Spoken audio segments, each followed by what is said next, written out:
Idemo, danas objašnjavamo sve očne tehnike u Narutu, nažalost. Broj 1. Sharingan. Sharingan je doujutsu koji se javlja kod Uchiha klana. Pojavljuje se kada pripadnik Uchiha klana ima jaku emotivnu reakciju na nešto, bila to ogromna tuga ili ogromna sreća. Glavna prednost običnog Sharingana, odnosno onim sa jednim tomovom i te zebancije, je da može da ti ubrza reflekse i da kopiraš tuđe pokrete. I jutsue. Najjače tehnike običnog Sharingana su Izanami i Izanagi. Korišćenjem jedne od ovih tehnika čovek gubi potpuno vid na jedno oko, znači ostaje ćorav. Izanagi je vid jutsua koji se stavlja na korisnika, a ne na protivnika. Zašto? Pa zato što dok je ova tehnika aktivna, sve povrede koje korisnik dobija pretvaraju se maltene u genjitsu, odnosno iluziju, ali je telo i dalje tu, stvarno je. Najbolji primjer za ovo je Danzo, koji je preživeo onu strelu kroz celog njega, tako da ono. Sad za Izanami je malo zajebanije objašnjenje. Slušaj sad, Izanami se izvršava tako što se izabere tačka u vremenu, koju ti maltene možeš da snimiš ili ti ga sačuvaš i što će ta kasnije tačka u vremenu da ti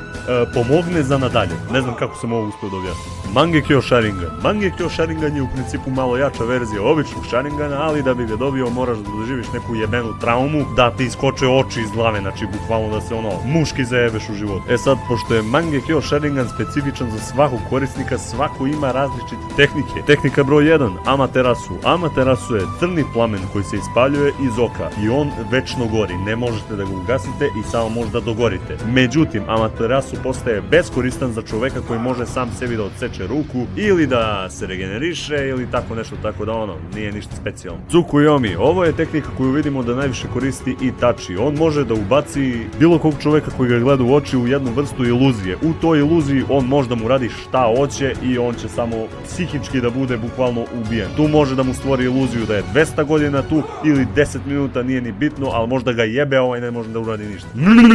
Spleo sam se s jezikom. Ako vam se svidio ovaj video, ostavite like, share, subscribe, sve što možete ostavite naravno i izlazi drugi deo. A ako ne ostavite i ako ovaj video ne pređe barem 10.000 pregleda, batalit ću ovo sranje.